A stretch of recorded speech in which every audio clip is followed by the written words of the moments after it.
Learning from other artists is key to helping you develop your work. Sources can teach you lots of different techniques, methods, and give you ideas that you hadn't considered. I'd like us to consider these two images from a viewer's point of view and from the photographer's point of view. What are these images communicating to us? The image on the left is a person concentrating on his cup, hoping for people's kindness to help him in his situation. He looks cold, he's got a foil blanket, he's crouched down, he's sat on the cold floor, and all he's got for company is his cup that he has an intense fixed gaze on. Now you'll notice that the photographer has blurred out the background and that the man and his cup are in sharp focus within the picture. So our eyes are drawn to him within this picture frame. You'll notice also that there are some lines that kind of lead us into where he's sitting. So artistically, the photographer is drawing our attention to him as the main focal point, as well as doing that by blurring out the background. Had the background not been blurred out, we may have been distracted by the bright colours and the fancy shops in the background, and we may have drifted our attention away from him. By doing it this way, the photographer controls where we're looking and what we're focusing on. His gaze into the cup gives us some narrative. It's making us feel his feelings of hope that people will help him, his reliance on other people to help him in this situation, and that he has nothing else to focus on. You'll also notice that the artist has got down on the same level as the man. This image is taken from the same viewpoint as the man, so the photographer must have crouched himself down. He's quite close and he's kind of invading somebody's private thoughts. The man's not engaging with us, he's not looking at us, he's not making eye contact. So it's as if we're looking in on him and his private thoughts and his private moments, which enables us maybe to consider ourselves in that situation, to put ourselves in his shoes. So it's quite a powerful image. There's another artistic consideration with the rule of thirds. So the artist has put the man intensely in this third of the picture and left quite a lot of space on this side of the picture. That's a good way to balance your images. If you put things too central, it tends to make it more difficult to control the focal point. So that is an artistic skill that people use to balance a picture, but also the amount of space in the picture kind of exaggerates his loneliness, that he's all alone and he's relying on this help from people. Let's consider the image on the right. This is a fleeting moment in time. A stranger walking past the homeless man has decided to put some money in his cup. This is something that would happen very quickly. The photographer has seconds to capture this moment. This image is not as artistically considered as the image on the left, where the photographer may have had more time to capture the right shot, to think about it, and to set things up as he wants it on his camera. I can tell that this shot isn't as well considered because more than half of the picture is made up of a flower bed, which does set the image in a particular place and maybe gives me some context for the image, but it does distract from the main event happening in this picture. However, the artist has managed to contrast his main subjects against their background. They are dark in comparison to the background, they're in sharp focus, and the background is blurry, the same as in the image on the left. So perhaps the photographer had been waiting to capture the right shot and had already set the aperture setting on his camera. Again, it looks like this was taken from quite a low viewpoint, so the photographer must be crouching down rather than standing. So that makes us engage with the homeless man and put ourselves on his level. And we can see as well that we've got lines that focus our attention on the cup, so on the kindness within this image and what this means for this stranger to be helping out this man. So perhaps this image may have been better if the photographer had then edited it to just be this part within this frame. We can then focus on the act. I collected these images to try and show the sense of loneliness and abandonment within the city.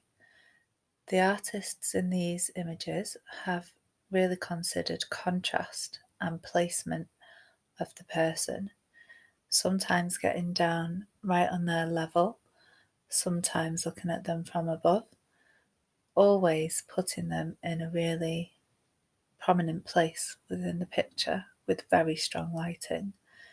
You can sense the man's despair on the top right, and you feel empathy for the people whose bare feet are out in the cold, lying on the hard, dirty floors. If you look at the man in the top in the middle, you can see how dirty the floor is, and he's just lying there with his face to the floor, facing the wall, turning his back on society, perhaps like they've done to him. The bare feet, bare dirty feet, kind of show the hardships of living on the streets. The person in the top left almost has a spotlight on them. When finding images for inspiration, I came across a lot of pictures of people walking past homeless people, people ignoring, getting on with their everyday lives and activities, and just ignoring these people who are so desperate. It was quite a strong reaction from me to these pictures, the contrast between busy people's lives, bustling cities, and how desperate these other people are living in the same space.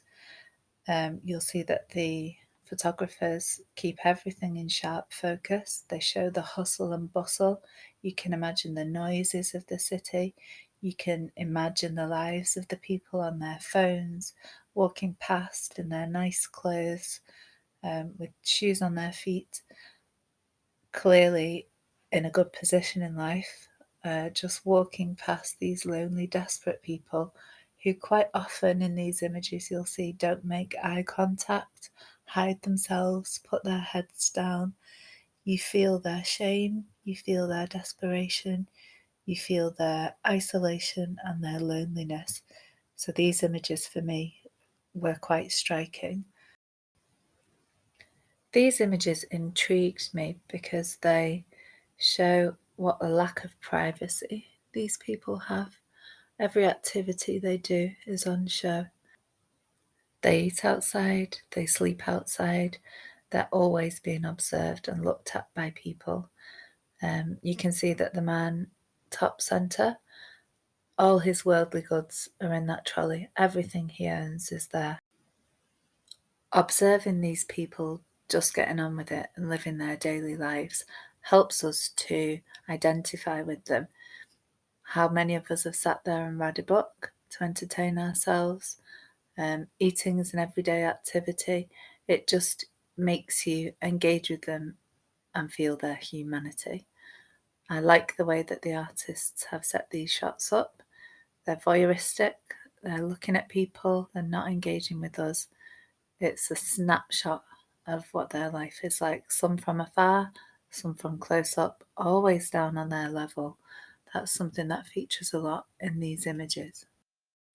Another interesting tactic to help you engage with and relate to the homeless people is to have them looking at the viewer. When you see these images, you feel a connection to these people. They're no longer anonymous. They're looking right at you and strongly in focus. The use of text in image can be quite powerful. The image top left, where the man's sign says seeking human kindness, is all you look at. It's central to the image. Those words evoke a reaction from us. It's telling us what he wants. It's giving us a narrative.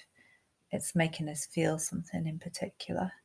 So words themselves can become a focal point of a picture and take over its entire meaning. Okay, I'm going to consider my personal responses to these images. Both these images give me a sense of loneliness.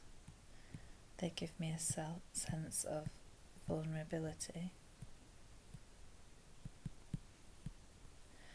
They give me a sense of emptiness, helplessness.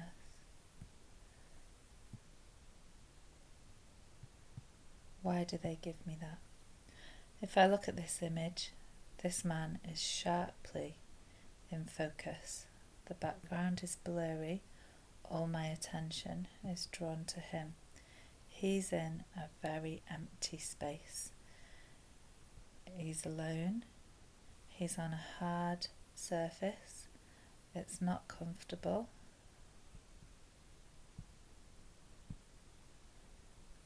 Cold. So it feels like quite a stark image to me. If I focus on the lady on the left, she's central to the picture. She has quite an arresting gaze on her face. She's asking for help, but she seems a bit defensive. Her body language, her shoulders are hunched, her legs are closed, her arms are crossed over. These are all signs of kind of holding yourself, keeping yourself to yourself. Her eyes, she's appealing to us with her eyes. She's asking for help. She's looking directly at me. I feel an urge to want to help her, and I know that she'll appreciate it because she's saying thank you. I can see that there's lots of people around her, but it's as if she's invisible. Whereas this photographer has made me notice her. He's photographed her from this level. She's on my eye level. I'm not looking down on her from standing up, so I'm engaging with her and her plight, and she's entirely central to everything, and it's all I focus on. So this is a very emotive image, and in some ways has more impact on me than this one, as this man remains anonymous. Whereas now I feel like, because I can see her eyes, I connect to her as a human being.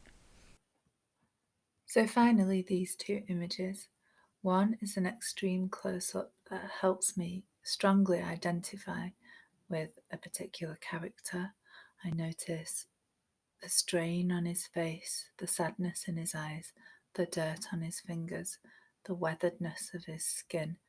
I feel a sense of exasperation and desperation from him.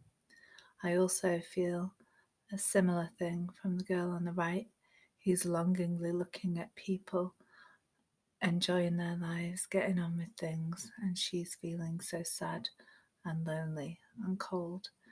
So a real contrast with our own lives. Studying these images has really helped me focus my attention on what I should look for when taking my own photographs to develop work from. Use what you've learnt to help you engage with and delve into further depth with the photographs you've collected for inspiration. Consider them from both the point of view of the viewer and the photographer. What was the photographer trying to achieve? How did they do it? What tactics did they use? What does the viewer take away from it?